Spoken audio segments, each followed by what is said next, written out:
इस वीडियो के अंदर मैं आपको बताने वाला हूँ इनकम टैक्स की रिटर्न जब आप फाइल करेंगे तो सेक्शन 80 टीटीबी के अंदर डिडक्शन कैसे क्लेम कर सकते हैं।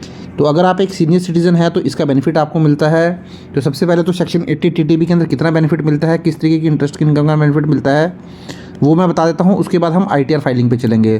तो देखिए, सबसे पहले तो मैं अगर आपको बताऊँ, जैसे मैंने आपको बताया भी है, अगर आप एक रेजिडेंट सीनियर सिटीज़न हैं, अगर आप एक नॉन रेजिडेंट है तो आपको ये बेनिफिट नहीं मिलेगा। अगर आप एक जनरल सिटीज़न है, 60 साल से आपकी एज कम है, तब भी ये बेनिफिट नहीं मिलेगा।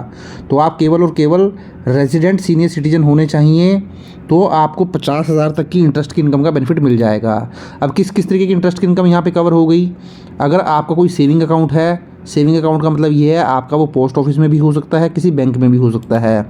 इसी तरीके से अगर आपका कोई FD पे इंटरेस्ट मिलता है, वो FD आपकी पोस्ट ऑफिस में भी हो सकती है, आपकी किसी बैंक में भी हो सकती है।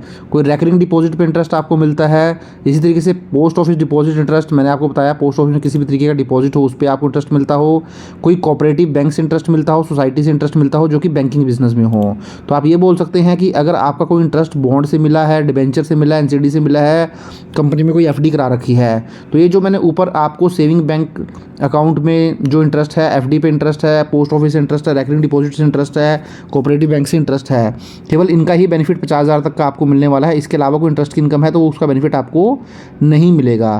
तो चलिए अब अपने इनकम टैक्स के पोर्टल पर चलते हैं और समझते हैं कैसे आपको ये डिडक्शन क्लेम करनी है। तो देखिए, जब आप इनकम टैक्स के पोर्टल पर आएंगे, जब आप सारी एक्सरसाइज ये कर लेंगे, जब यहाँ पर आ जाएंगे तो सबसे पहले आपको पर्सनल इन्फॉर्मेशन को कंफर्म करना है।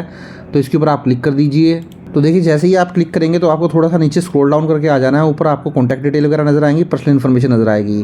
तो यहाँ नेचर ऑफ एम्प्लॉयमेंट में आप चूज़ कर लीजिए, आप सेंट्रल गवर्नमेंट एम्प्लॉई हैं, स्टेट गवर्नमेंट है, पब्लिक सेक्टर अंडरटेकिंग है, सेंट्रल गवर्नमेंट पेंशनर हैं, स्टेट गवर्नमेंट पेंशनर है, PSU पेंशनर है, अदर पेंशनर हैं या फिर अदर्स हैं। तो कोई भी ऑप्शन जो है आप चूज़ कर लीजिए। सपोज करें अगर मैं मान के चलता हूँ आप स्टेट गवर्नमेंट पेंशनर है, मैं चूज़ कर लेता हूँ। अब फर्दर नीचे आए। अब देखिए, ये बहुत इंपॉर्टेंट है। यहाँ पे बाय डिफ़ॉल्ट ही आपको न्यू टैक्स रेजिम में ITR फाइल करवाता है, जबकि आपको सेक्शन 80 TTB की डिडक्शन क्लेम करने के लिए हमेशा ओल्ड टैक्स रेजिम चूज़ करना पड़ेगा, क्योंकि न्यू टैक्स रेजिम में तो आपको किसी भी तरीके की डिडक्शन मिलती नहीं है। फर्दर थोड़ा नीचे आए, बैंक डिटेल चेक कर लें एक बार, ये आपकी वैलिडेटेड होनी चाहिए। अब इसको कंफर्म कर दें। तो इस तरीके से आपका जो फर्स्ट टैब है वो आपका कंफर्म हो चुका है। अब आपको देखिए ग्रॉस टोटल इनकम यहाँ नज़र आ रहा है, तो ग्रॉस टोटल इनकम के टैब पे क्लिक कर दें। यहाँ देखें आपकी ऑलरेडी ये एक पेंशनर है, तो इनकी ऑलरेडी 5 लाख की पेंशन पहले से ही नज़र आ रही है। इसका थोड़ा नीचे आएंगे। अब यहाँ पे इनकम फ्रॉम अदर सोर्सेज में देखिए कुछ भी नज़र नहीं आ रहा है, जबकि इनकी इंटरेस्ट की इनकम भी है, बट यहाँ नहीं नज़र आ रही है, तो आपको ऐड करनी पड़ेगी। तो आप ऐड अनदर पे जाएँ। यहाँ सेविंग बैंक का इंटरेस्ट आपका है वो फिल कर दें। सपोज 12,000 रुपये है, तो वो मैंने ऐड कर दिया है। इसके बाद थोड़ा दोबारा नीचे आएँ, नीचे आके ऐड अनदर पे क्लिक करें। फिर यहाँ से अगर आपका कोई डिपॉजिट पे इंटरेस्ट है, वो बैंक में हो सकती है आपकी डिपॉजिट, पोस्ट ऑफिस में, कोऑपरेटिव सोसाइटी में। सपोज करें आपका 55,000 ये आ जाता है, तो ये भी सेव कर दें।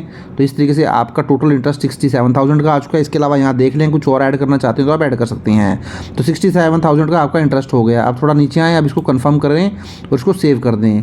तो उधर देखिए आपकी टोटल डिडक्शन में आ जाएँ।